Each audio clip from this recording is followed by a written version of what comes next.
user acquisition in the era of privacy.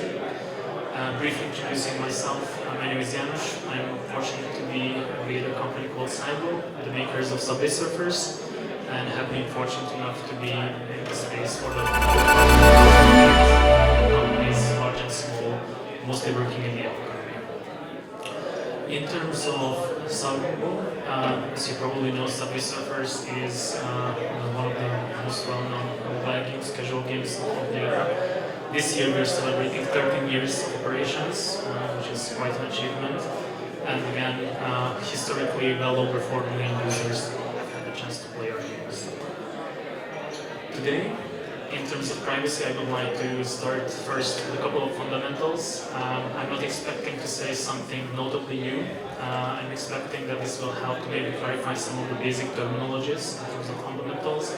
Then we will discuss some of the challenges in special context of growth, performance marketing, user acquisitions, and then offer a couple of strategic insights how we can potentially future-proof, so essentially operate in the era of privacy.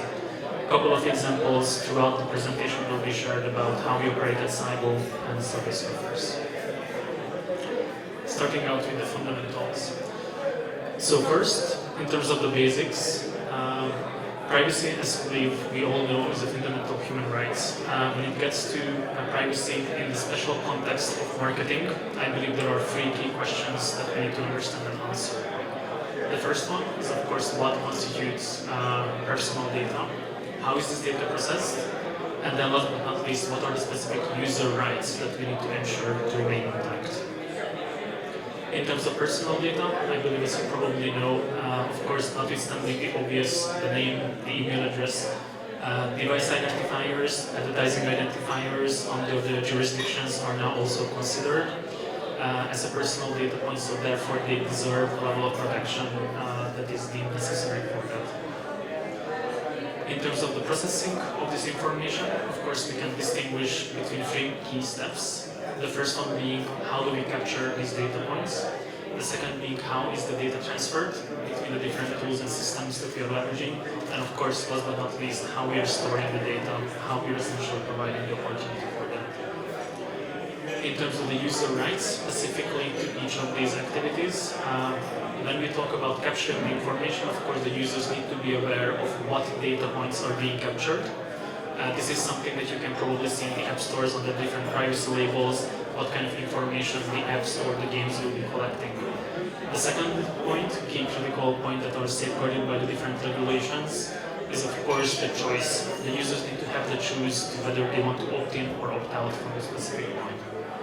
When transferring the data, of course, the key pillar as developers, advertisers, is to safeguard the information transfers done in a safe and secure way. And last but not least, when we talk about storage, the question is of course about retention. So how long are we legitimately allowed to store the information and data? From a user acquisition perspective, of course, we would like to store it until the end of time, as long as possible, to have the most detailed understanding of our users. But of course, certain jurisdictions, for instance, the European Union, needs certain time limits in terms of how long the data can be leveraged. And the final point, of course, is visibility. So users have the right to request the information that we have collected and storing on them, and we need to have the opportunity and the systems and the mechanisms to showcase that. In terms of the legal foundations, just to really briefly touch upon this, I need to make a small remark. This presentation is heavily focused, of course, on how Cybo operates and in general how the European Union.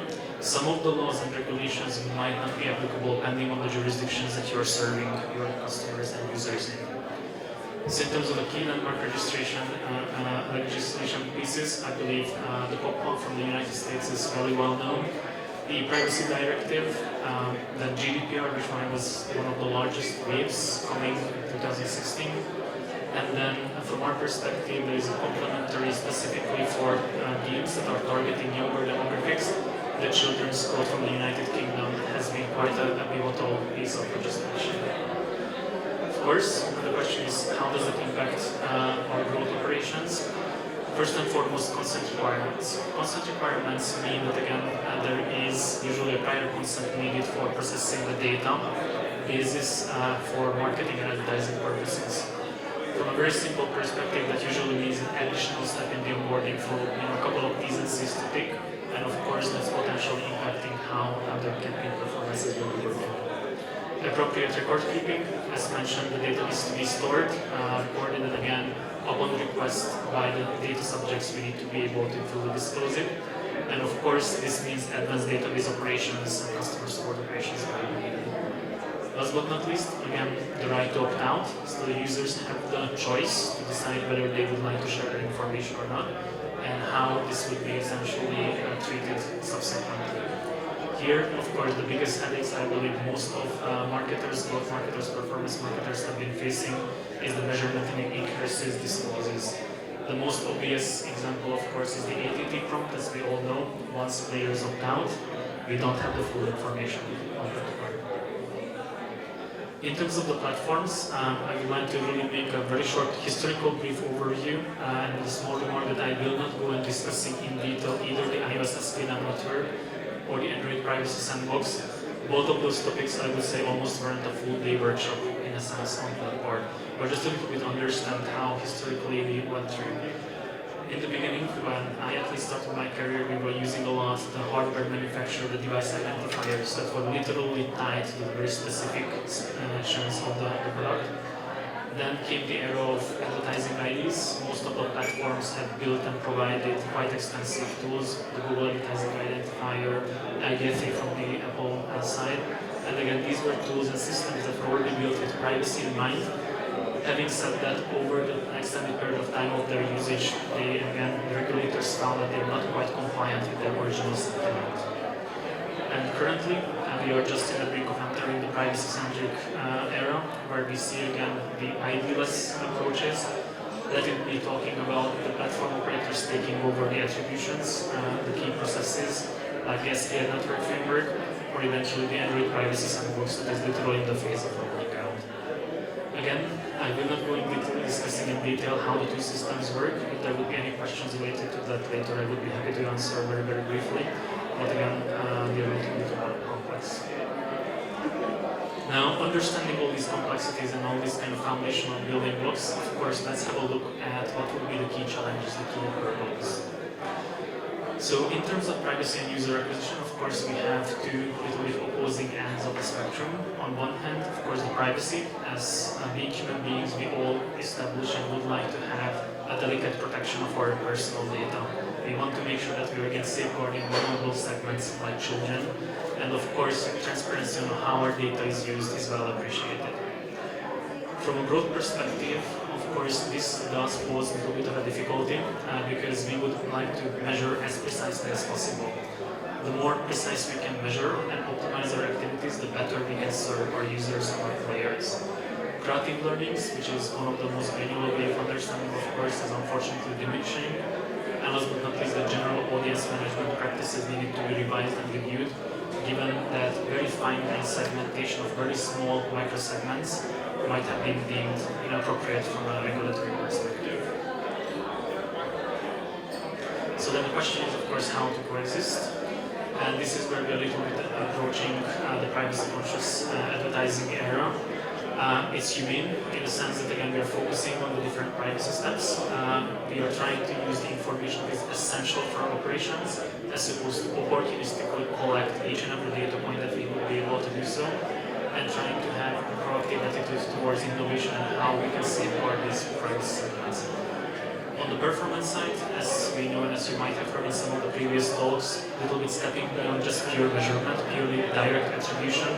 There are different models out there that could be helping and serving us to essentially do the job. Greater focus on creative quality and innovation. Creative ideas are more relevant than ever. And of course, in general, embracing innovation. New technologies, for instance, generative AI, machine learning would also eventually be contributing to a positive step. The last and final point I wanted to highlight here, something that at Cyber we believe quite deeply, is of course consumer education. So for instance, in our systems we have been providing what we call children safe privacy policies. So as opposed to having a wall test with all the different legal rights and responsibilities, we were trying to make infographics, making sure people understand what privacy means, what are the benefits that they can potentially gain by opting into sharing their information. This way, the education piece helps them to understand better how the systems work and how they will be benefiting by essentially respecting their privacy. In terms of practical implication, what does that mean? I'd like to focus on three key areas, the key challenges of privacy. As mentioned, first and foremost, I would say the largest impact came from the loss of the measurement accuracy. So again, not having the one-to-one attribution meant that attributing spend, tracking how the user flows went are becoming more and more complex and complicated. This in turn essentially yielded user acquisition inefficiencies in terms of the optimization opportunities, in terms of how we operate, how we build best creatives. And of course, for those companies who are also heavily engaged in monetization, that definitely yielded additional difficulties because simply the user value were a little bit under pressure because we weren't able to target and segment the users as precisely as we would have loved to. What would be the known issues? Here, I'm hopeful that I will not be stating anything groundbreaking news to anyone, rather helping a little bit to structure the existing knowledge and maybe a couple of food for thought, helping you to kind of structure those. So in terms of the known issues, I'd like to focus on four key pillars. First, the user acquisition part.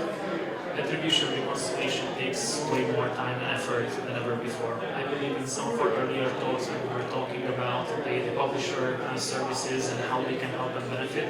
This is essentially one of the areas where, for instance, more advanced data warehouse operations will be quite helpful.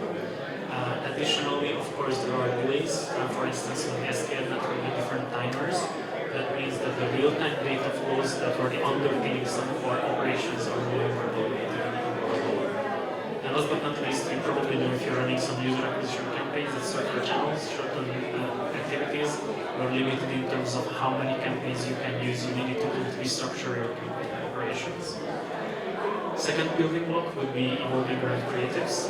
On the creative side, of course, the creative level reporting, at least on the iOS side, unfortunately vanished, as we know the reporting goes up to the campaign level. There are still statistical ways and modeling opportunities how we can estimate, but that's still not a one-to-one measurement. Additional to that, as mentioned, the data delays also impact the level of reporting that we are talking about. Audience management, this is especially relevant for companies that have more extensive CRM operations. How we can segment users, how we can show them the relevant offers, surface them, message them correctly.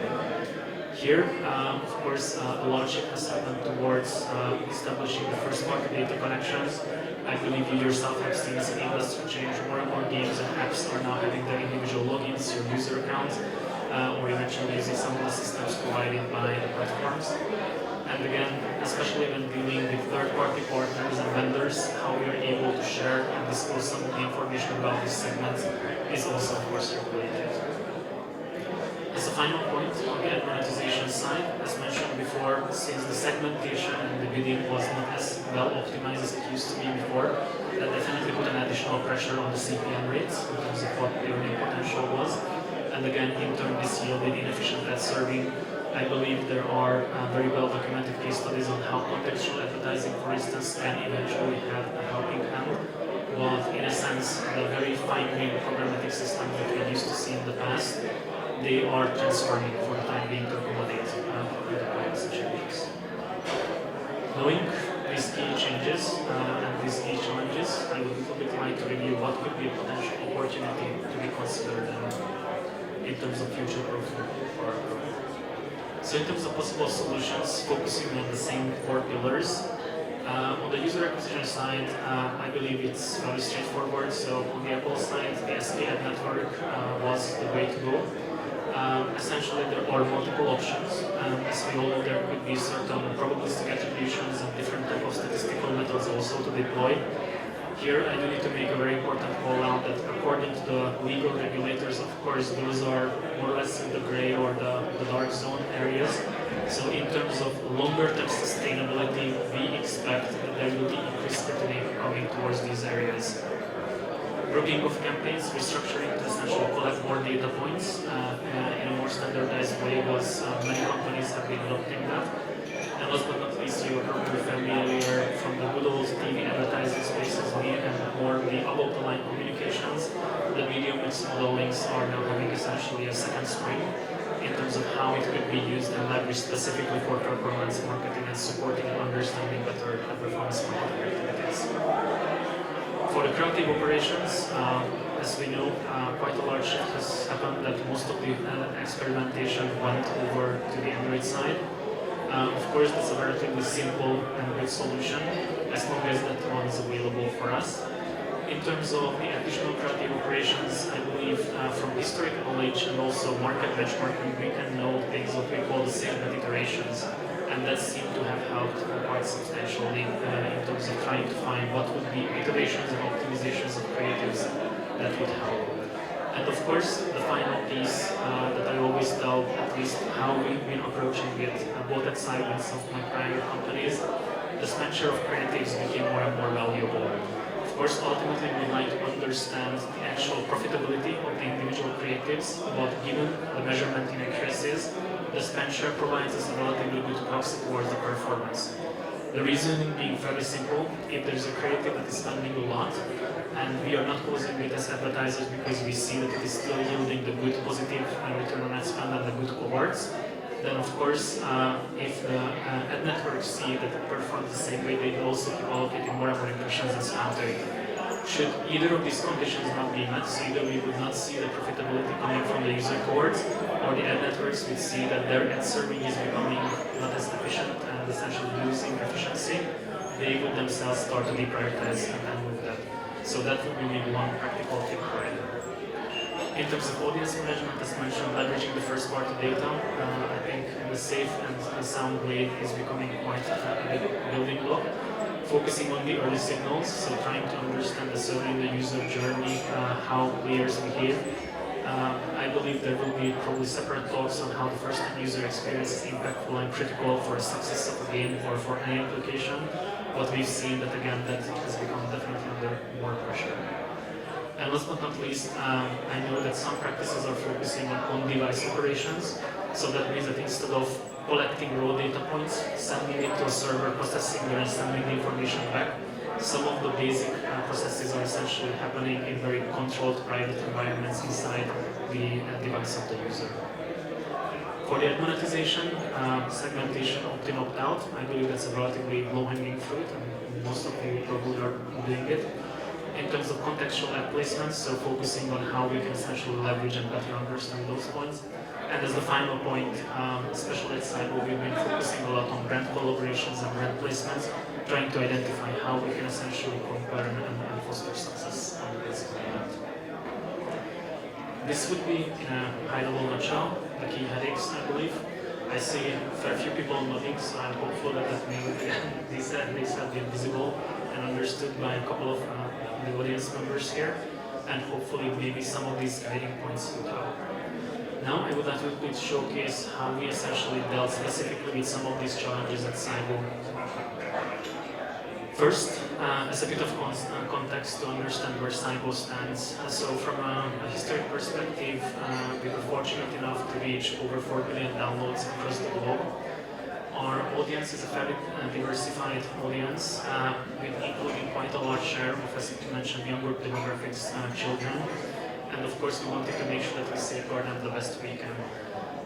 Globally operating, but of course, our home ground is Europe, and therefore we need to always be compliant with the relevant European and Danish regulatory activities. So again, the European privacy mindset is something that we have put in place, more specifically putting privacy first, because again, dealing with the vulnerable segments. So compliance first, as mentioned, it is always a question of how do we risk and balance out risks and opportunities. Sometimes we see our CEO likes to put it, we like to stay close to the fence, but of course not go over it, as opposed to paying a very large gap from there. So trying to see and find innovation space within the regulatory frameworks that they allow us.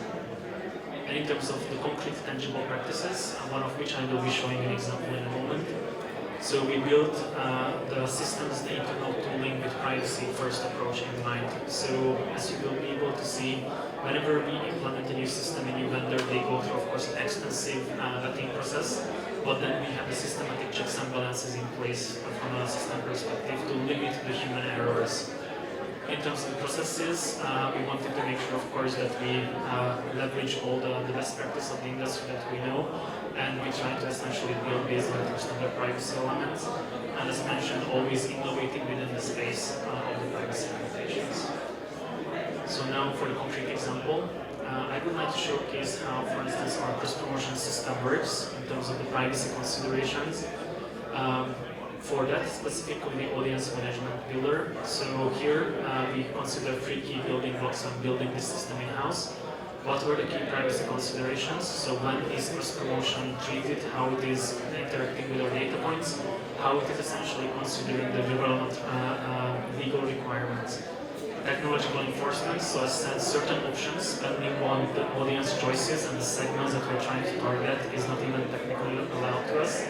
And again, innovation slowly but surely always finding ways how to improve that. So this is our audience management system in-house. I apologize, it's a tiny bit small, but I will be able to briefly walk you through. So the way the whole system starts is that we actually start with this listing. The intended usage of the audience. So, of course, if this is a service case, then we will be showing a specific promotion to show an in-case ad, some sort of an opportunity for optimizing the user experience that is treated fairly differently than a pure play ad. That means that we will be cross-promoting either to one of our other games, or we will be cross-promoting or essentially to a trusted network of advertisers on that side. And from that point, again, we will be able to see the segmentation criteria, and at every single step, again, we have the relevant technical callouts to make sure that the watchable privacy is working. Now, looking forward to what we are still expecting to come in 2025 and eventually beyond in the space of privacy. Increased public scrutiny. I believe we do see now that the international geopolitical environment is shifting a little bit, but still the general trend in terms of safeguarding privacy, increasing legislation, more scrutiny from public stakeholders, not just regulators, but also consumer watchdog, privacy watchdogs are increasing step by step.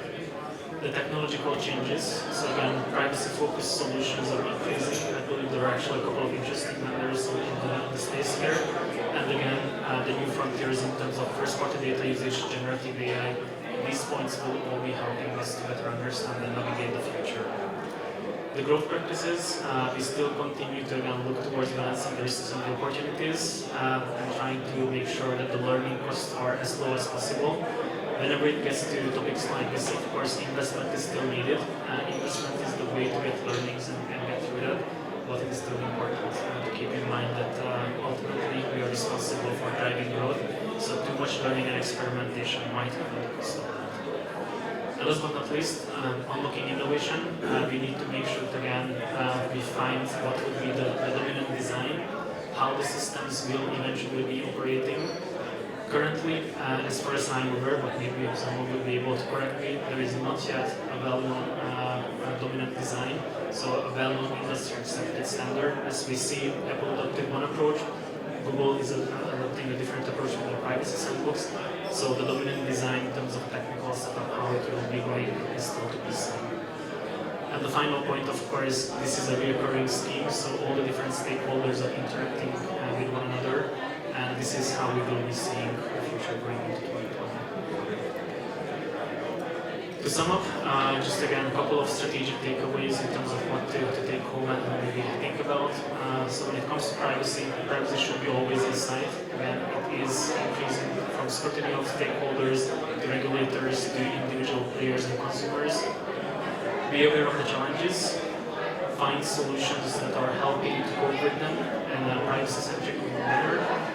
And of course, always look out for innovations. This is how at Sign will be approached future-proofing our growth. Small remark here, in the short term, this will mean some pain points, some difficulties, some headaches. We ourselves have been through. In short term, that might mean that we will need to be, for the lack of a better term, leaving some opportunities on the table as opposed to actively pursuing them. But we do believe that in the long term, this will be paying off because we will be ready for the privacy as well. On that note, I would like to thank you all for the attention, and should there be any questions, I will be happy to answer.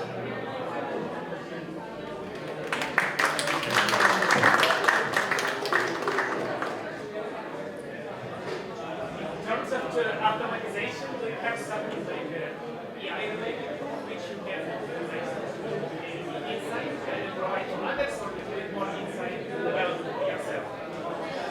So at Cyber, we of course use some of the industry standard benchmarks, and we have our mediation systems and vendors where we're getting competitive benchmarks.